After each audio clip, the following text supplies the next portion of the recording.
Thank you very much. Namaskar. I hope I am audible to everyone. Yes, sir. Okay. So, Namaskar once again, and greetings from the Center for Ganga River Basin Management and Studies, led by the Indian Institute of Technology, Kanpur. I am extremely thankful and also delighted that I am given this honor to share my views on a topic which is so dear to me, so close to me, and I always look forward to the opportunity for talking to the people on this topic. So I am extremely thankful to the Alumni Association, alumni of Punjab University, faculty, students, family, friends, and all invited guests on this occasion. I'm also delighted that valuing water, which we have been talking about it for almost more than 10 years now. In fact, when we started preparing Ganga River Basin Management Plan, our starting mantra was valuing water and transforming Ganga. And that is what is the mantra that we also have now for Center for Ganga River Basin Management Plan, whose objectives are essentially to help the government of India and people at large in implementing actions related to be it Namami Gange program, be it Jal Jeevan mission, be it Swachh Bharat mission, and so on and so forth. I would not talk so much on what are the problems with the rivers, water bodies, and the water in general. Everybody knows about it well and well. And as one of our earlier director used to say, if I talk about that, how much you will tell how black the coal is. Okay, so I think we all know how grave situation that we have with respect to rivers, water bodies. But what we need to talk about is how do we use this valuable slogan of valuing water, transforming Ganga. So what we are now going to and we should be talking about is how do we undertake this journey from sloganeering to action. What at every level, at individual level, at community level, at state level, at central level, nation level, and at the global level, what are the things that we are supposed to do so that we can actually change this or you implement this very powerful slogan that is valuing water and transforming Ganga. And I would like to acknowledge here the most uh, beautiful, useful vehicle that has been provided to us by our Honorable Prime Minister Shri Narendra Modi ji in the first Ganga Council meeting that was held in 2019 in Kanpur, and he gave this vehicle what is called as Earth Ganga. And it is important for us to utilize this vehicle in a very effective way, and that is what I would like to talk about in the next 15-20 minutes and the time that is available to us. Okay, it's important for us to understand what is the meaning of Earth Ganga. Okay, the earth means what? So it's very important that we capture the right meaning of the word Earth Ganga. Earth Ganga has two words, Earth and Ganga. Now, Earth, as you all know, is a Sanskrit word, okay, and we must capture its total value, not only the partial meaning. Earth, of course, one aspect of the earth is economy, okay, but when we talk about earth, it is the holistic meaning of the that we need to take, okay. And Ganga, what does Ganga mean to us?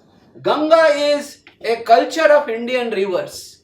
Ganga is respected by one and all in the country, and it is so nicely captured in no other than our most holiest book that we call it as Gita, okay, Bhagavad Gita. In the Bhagavad Gita, the Lord himself says that if you are looking for me, look for me at various places. And one of the things that he says that I am Strota Sama Asmi Jannavi, that I am Ganga. Okay, and when we talk about Ganga, Ganga, as I said, is a representative of our culture, is culture of Indian rivers. So when we say Ganga, it is not only the Ganga that we know of, which originates from Gangotri or Gaumukh and goes and meets at Ganga Sagar into the sea, but is representative of all rivers, and when we talk about river, it is not the river channel,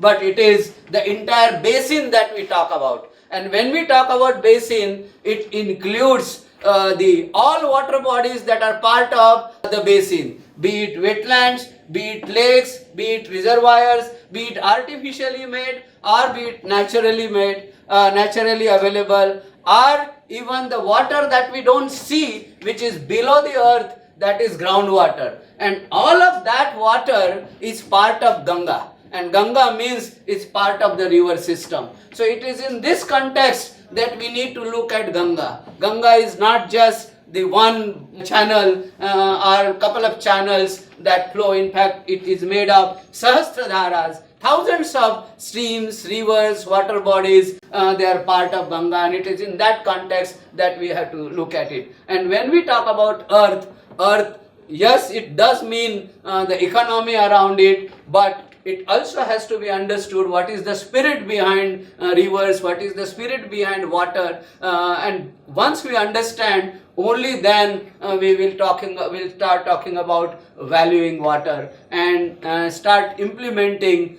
this concept. So when we say valuing water and transforming Ganga, it is not just the Ganga that we are talking about, it is all water bodies and all rivers in the Ganga basin, and so also the other rivers. Because if you recall, whether I am outside Ganga basin, be it Narmada, be it Tapi, be it Kaveri, Godavari, no matter, or even in our houses when you take bath, we always say Hara Hara Gange. Okay, so Ganga is a representative of all the rivers for us, and that is what the spirit that we need to take it. Okay, and at this point of time, we all look forward to the government of India for implementing this concept of Earth Ganga, or utilizing this vehicle that our Prime Minister has provided. Okay. Unfortunately, at this point of time, we see two sides of it. One side talking about river conservation, and this is also a very powerful voice, powerful law and power that we have, those who talk about, and they are essentially the faith leaders, civil society organizations. And on the other side, when we talk about development, we talk about economy, okay, there is a very another powerful voice that the government of India has to listen to for various reasons. That is the voice of the industries, voice of the businesses, voice of the contractor groups, and so on and so forth. And on the face of it, it appears that the government is looking at the conflicting views from the two sides, both being so powerful about it, so powerfully talking about it. Okay, and many times the government is faced with this task: how do we take care of it? And I think this concept that the Prime Minister has given, the vehicle that Prime Minister has given, that try to understand the meaning of the word Earth Ganga. Okay, and Earth Ganga means, can we have these two powerful lions combining together so that our strength and speed becomes much more than what it is, rather than seeing these as a contradictory kind of thing. And that is what we are looking at, the concept of Earth Ganga. Okay, and Earth Ganga in real sense means, can we look at river conservation and development not as two contrary or opposing views, but the two faces of one coin, okay, river conservation and development. And this is the concept, and this is the vehicle which is so powerful, and if you take it to the people, I am sure we will be able to get the power of 130 million people of this country to value water and to work for water, and that is what we are looking forward to time to come. Now, in order to do that, for implementation or for action, we should have some guiding principles, and these principles we have adopted, and we have been communicating that this one is, no doubt we should use modern science technology, but never ever forget the traditional wisdom. So this is very important, and I will give you examples of what does it mean. Okay, so modern science technology is welcome, we should use it, but never forget our traditional wisdom, traditional knowledge. Okay, second thing is, yes, we think globally, but start acting locally. So what I can do in my house, what I can do in my town, that is important for us, while no doubt we should think about globally. Okay, and the last thing, guiding principle, very important, we have been talking about the concept, our Prime Minister everywhere talks about the concept of Indian concept of Vasudhaiva Kutumbakam, that is, we take entire planet and the people, not only the people, all living being as part of one family, one kutumb, one family. Okay, but at the same time, when we talk about this concept, all of us should make sure that I at least take care of the responsibility of my family, my community where I live, locality where I live, the city where I live, and the country which I am proud of. Okay, so that is what is to say, if all of us take our own actions. So these have been our guiding principles when we work at this thing. And best thing for that is not only to use the modern science, but never forget the traditional wisdom, and that is what we call it about. We have to have appropriate merger of the recent knowledge as well as the Janagyan or the public knowledge that we have for centuries, and that is cited in our literature. Okay, now when we talk about conservation of water bodies, obviously we need to have some, are valuing water, we need to have some driving mechanisms and the instrumentation, okay, and instruments for that. The most powerful instrument is motivation. Okay, and the motivation comes to us from our faith, from our belief, or to some extent fear. Okay, fear may be fear of God, fear of community, society, or the fear of law, and we should use that to our advantage, and that's the most powerful driving mechanism that we can talk about. Of course, the science and technology, the knowledge that we have in this country is very important. So that is second driving mechanism, and we should powerfully, appropriately use that. And the third, of course, the resources that are available to us. Physical resources, whether it is cash or kind, or the economic instruments, to make sure that our resources are appropriately utilized by engaging with businesses, with all stakeholders, to generate livelihood. And that is what is the concept of Earth Ganga is about. Okay, and for that, I would say we may talk so much about the water quality in modern science in terms of BOD, COD, coliform, pollution, this or that. Okay, but our common people believe that the quality of Ganga water are something very special.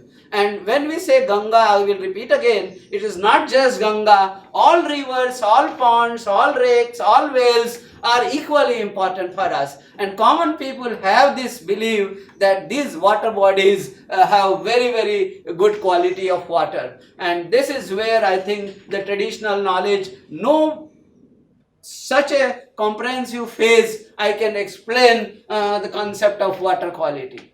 Similarly, there are other traditional knowledges which tells us what we should be doing when we approach water bodies or when we approach Ganga for that matter. And it says there are 14 actions which are prohibited. Gangam punyajalam prapya chaturdasha vivarjayet shaucham achavanam kesham nirmalyam malagharshanam. All these activities are prohibited. I don't think we can communicate any norms or standards of environment more effectively than this particular shlok, which is compilation from the Brahman Puran gives us. And if we can take to the people, I think people will start understanding the value of the water.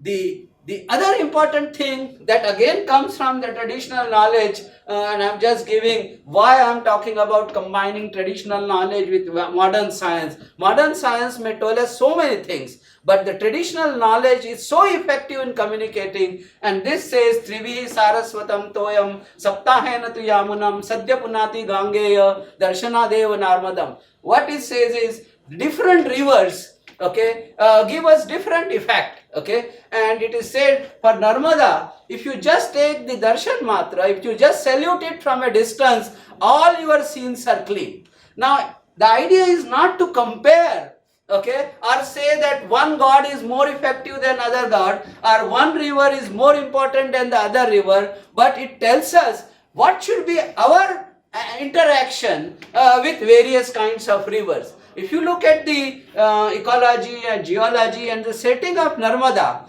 it is not advisable for individuals to go and take a dip in the river, nor it is good for the river, okay? And that's a precautionary measure that has been given to us, that how do we interact with various kinds of water bodies in our day-to-day life. And I think if we are able to take that, people will understand it much better. So different water bodies, different rivers have different settings, and our interaction with these rivers should be in a different way. Some rivers allow us something, some rivers do not allow us to do something, and we must respect. The other thing that I would like to look at is, we read in our mythological stories about when Ganga was to come onto the earth's surface, it was supposed to have such a high momentum that it would have destroyed everything. And we hear, we have this story, if you call it story or if you call it reality, it's up to your belief, okay? But then it had to be locked, its momentum had to be reduced, and that was done by Lord Shankar, okay? And he locked it in his jatas, as we call it. Now, what is the meaning, scientific meaning of this? The scientific meaning of this is that in all the catchment area that we have of the water, particularly in the Himalayas, the trees, okay, they are the jatas of Shankara, okay? And if you do tamper with them, you are likely to have problem, and this we see in many forms, in many disasters. And this is very important, and this is what again I say, it is important to combine the traditional wisdom that has been told to us, that protect these things, right? And that's where it's very important for us to understand. And now if I go to scientific aspect of it, we all know that the rainwater that comes to us, much of the rainwater comes to us only in the 3 months maximum, July, August and September, okay? And it is in these months our rivers are flooded, and everywhere we have issues of floods and excess water and so on and so forth, and rest of the year we don't have the water that is required, okay? How can this situation be balanced? And in scientific way I say that unless until we learn to make the movement of water sluggish, from rapid to sluggish flow, only then we will be able to make sure that that water is retained. And the whole concept of plantation, maintaining forests, maintaining water bodies, ensuring that the rainwater, the groundwater is recharged, is all that. is all that. Okay, so basically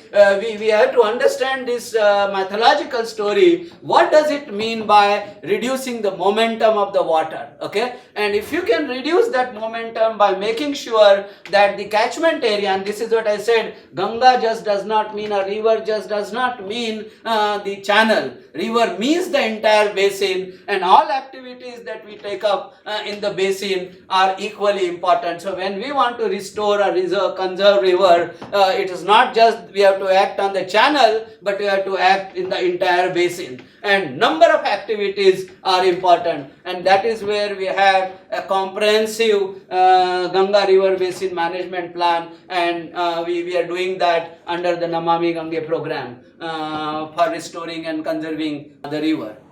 Then, how do we take this concept of Earth Ganga? Okay, so when we talk about Earth Ganga, means that if I have focus on rivers, if I have focus on water bodies, and that is where substantial efforts are spent on water in the form of the three major programs that we have taken, be it Jal Jeevan Mission, be it Swachh Bharat Mission, be it Namami Gange program. They are all for water, river. In fact, though separate names have been given, to me they are all the same. They are all working towards protecting river, because you cannot have Jal Jeevan Mission where the objective is to ensure that every house we give water through tap. How will I give water through tap to everybody if there is no water available? Unless until I make sure that the sources of water are sustained. And if I have a focus on the water, then my industry can grow, my agriculture and fishery can grow, energy, and these are all sectors which lead to economy. Okay, and that is what is important. And the concept of Earth Ganga means that you protect water bodies, and water body should be the focus. Unfortunately, we have turned our back towards water bodies and rivers, be it river like Yamuna in Delhi. Now the time has come wherein we make sure, I take a pride, we do say that river view apartment, lake view apartment, and so on and so forth. But none of us want to. The present situation of the river is we turn our back and we dispose all our thing into the river. So there is a need now that we must turn around and make sure that our front is towards the water bodies and rivers and not the back and this. And make sure that all your economy grows around the water body. And that's the focus of Namami Gange, that's the focus of Jal Jeevan Mission, and that's the meaning of the Earth Ganga. And this should be done in every town. So we need to make sure that how local rivers and at district level I can start action on that. Okay, and the most important thing for that doing is the understanding. It is very important to have an understanding, because after all, when we talk about water, it is all about negotiating with people, because obviously when you have a limited resource, there are conflicting demands, but people come to the task and talking about it if there is good understanding, and so creating understanding and then communicating that understanding to the people and then negotiating with people. That's the most important step, but unfortunately these three important steps we forget in our river basin planning, and that's where it is very important. Okay, and so we need to realize that proper knowledge, and this is where every corner of the country at your own place you start making sure, do you know everything about your water bodies? Do you know about all the drains? Do you know about all the streams? Do you know about your groundwater that in the town that you are living, in the locality that you are living? Do you participate in how they should be maintained? I think this is where that we think globally, but action has to start at your doorstep, in your family, in your locality, and so on and so forth. Unfortunately, we have challenges in implementing this, because there are a number of actors and stakeholders, from politicians to bureaucrats to technocrats, at the local level, at the government level, and so on and so forth. And they are pulling it from different sides. Okay, and that happens because their interests are different, and their residence time in the system is different. Okay, and that appears that this de-aligned interest, actually we pull it from all sides and nowhere we actually move. And it is important that we realize this, we bring in coordination, and to some extent in the programs of Namami Gange, Jal Jeevan Mission, Swachh Bharat Mission, the government is trying to make this effort, but this effort can be more effective if you make sure all of us in the academic community, in the universities, institutions, take this role, develop knowledge and communicate that with this thing. And one of the important things that we have to talk about is we cannot build an inverse pyramid. Okay, that is, we cannot clean the top order river. That is, I cannot clean Ganga and leave the lower order rivers which are part of the Ganga system, right? So we have to turn around and say, no, I will build up a right kind of pyramid. And for building a right kind of pyramid, we have to start with a very wide base. And how will we start with a wide base unless all 130 billion people, 130 crore people of this country contribute a brick in making the base of this pyramid? And this is what we need to take it forward. Okay, and then only we will be in a position to achieve what we call it as Har Ghar Jal and Jal Mission. I will like to end with this by showing a small presentation in the form of video, that in terms of quality of water, if I have to start treating water, okay, can we think about, can I treat my own wastewater within my own premises wherever possible? Can I treat it within my own locality? Right now our concept is we bring in water from a long distance, okay, and take out our wastewater out of the city. I think we have to get out of this concept. Wherever, as the Prime Minister says, every drop is important. Catch where it falls, use where it falls, reuse it again where it falls. Do not create a waste, okay, and make sure that the movement of the water is sluggish. And right now the concept that we follow is we bring in water to all our towns and cities from a long distance and take this, and this is economically unsustainable, unaffordable, and somehow we tend to get the feeling that this is the responsibility of the state government and not my responsibility. So if we can decentralize, as the Honorable Vice Chairman also had said, we need to decentralize things, be it water management or whatever. Okay, so we are proposing a concept of what we call it as a 4-layer concept of managing water. Take water from your local body, don't bring it from a long distance, use it, and then make sure that it is treated locally. And when you treat locally, use the optimal combination of the man-made electromechanical plants and the nature-based systems. Only one of the two will not serve the purpose, and then make sure that your water bodies are filled all the time, and then again. So this is a small video which I would like you to take. This is in my residence at IIT Kanpur, where I stay, and you can see how beautifully we can make this into a sewage treatment plant. So the entire house sewage is collected at one place, and this is what is the sewage treatment plant is. Nobody will believe that it is a sewage treatment plant. So we collect the sewage treatment plant, and only mechanical thing that we use in this case is a pump, okay, and through the pump we develop the 2 fountains, okay, which helps in aerating, and the whole system is arranged in such a fashion that it also gives the treatment to the sewage, okay. So it's a combination of nature-based system like what you see here. This is the root zone, and then we also have a simulated channel in which we maintain the aquatic life. As you can see, this turtle very happily, we don't have to feed externally. Whatever the food that gets created through natural process is good enough for the fish and the aquatic life. And this should be our dream. Why not every drain that I have which is flowing adjacent to my house in my city is made like this, okay. When you have time, you can see this, but it is time that we start conserving water. We work together. Let us make sure that all 130 crore hands are there with us in building nation. Get serious, get smart, act locally, and think about what I can do, how I can contribute to all the aspects. Okay. So thank you very much.